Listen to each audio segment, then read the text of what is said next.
জিলাৰ বজালী বিধানসভা সমষ্টিৰ অন্তৰ্গত এই কুৰুবাহাৰ দাৰিয়াপাৰাৰ বীৰ সন্তান আমাৰ কমল তালুকদাৰ আমাৰ ভাৰতীয় গৃহৰক্ষী বাহিনীত তেওঁ কৰ্মৰত আছিল আৰু পশ্চিমবংগ বিধানসভা নিৰ্বাচনত কৰ্মৰত হৈ আছিল। তাৰ পৰা পোনে পোনে অৰুণাচললৈ আহিলে আৰু অৰুণাচলত তেওঁ কৰ্মৰত হৈ থকা অৱস্থাতে অকাল মৃত্যুক সাৱটি ল'বলগীয়া হ'ল।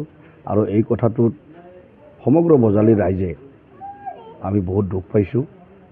সকলো ৰাইজে চকু পানী টুকিছে, কাৰণ কমল এজন অতি নিৰ্জীৱ ভদ্ৰ কৰ্মপটু ল'ৰা আছিল, খুব শান্তশিষ্ট ল'ৰা আছিল।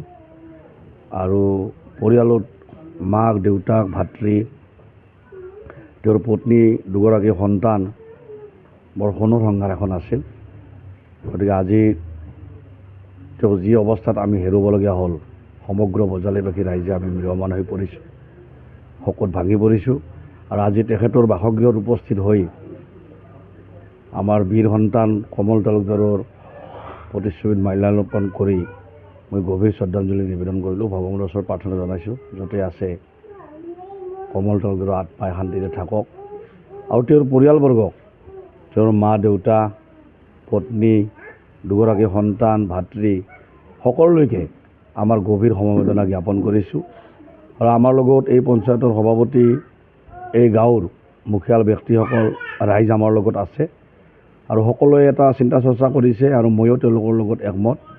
পুনৰ আমি তেওঁৰ যিখিনি সকামৰ কাৰ্যসূচী আছে এইখিনি ভালে কুশলে যোৱাৰ পিছত আমি এই কুৰুবাহাৰ ৰাইজৰ ওচৰত আমি আহিম আৰু আমি চেষ্টা কৰিম যে এনেকুৱা বীৰ সন্তান এগৰাকীৰ জীৱন গাথা যাতে অথলে নাযায়, তেওঁৰ স্মৃতিক আমি যাতে জীয়াই ৰাখিব পাৰোঁ, এই অঞ্চলৰ ৰাইজে তেওঁৰ স্মৃতি যাতে সদায় ৰমন্থন কৰিব পাৰে, তাৰ চিন্তা চৰ্চা আমি কেনেকৈ কৰিম ৰাইজৰ লগত কথা পাতি। আৰু মই বিধায়ক হিচাপে সেই দায়িত্ব যেনেকৈ পালন কৰিব লাগে সেই পালন কৰিম বুলি আজি কুৰুবাহাৰ ৰাইজক, এই দাৰিয়াপাৰাৰ ৰাইজক কথা দিছোঁ আৰু পৰিয়ালবৰ্গকো কথা দিছোঁ। আমি ভৱিষ্যতৰ দিনত কমলৰ স্মৃতি জীয়াই ৰখাৰ কাৰণে এটা আমি সমজুৱাভাৱে ৰাজহুৱাভাৱে আমি এটা প্ৰচেষ্টা হাতত ল'ম। সমষ্টিবাসীৰ আচলতে নিৰ্বাচনৰ সময়ত কৈছিল যে সুখ দুখৰ লগত থাকিব, এই ক্ষেত্ৰত কি ক'ব? মই কৈছিলোঁ যে সুখৰ বন্ধু দামাদামি, দুখৰ বন্ধু নাই। সুখতো থাকেই, কিন্তু মই এটা কথা ৰাইজক দিছিলোঁ যে আপোনালোকে যদি আশীৰ্বাদ দিয়ে বিধায়ক বনায়, তেতিয়াহ'লে অন্ততঃ ৰাইজৰ দুখৰ লগত মই সদায় থাকিম। আৰু তাৰে প্ৰতিচ্ছবি আজি কমল তালুকদাৰৰ গৃহত উপস্থিত হ'লোঁ আৰু পৰিয়ালটোৰ লগত একাত্ম হৈ পৰিলোঁ।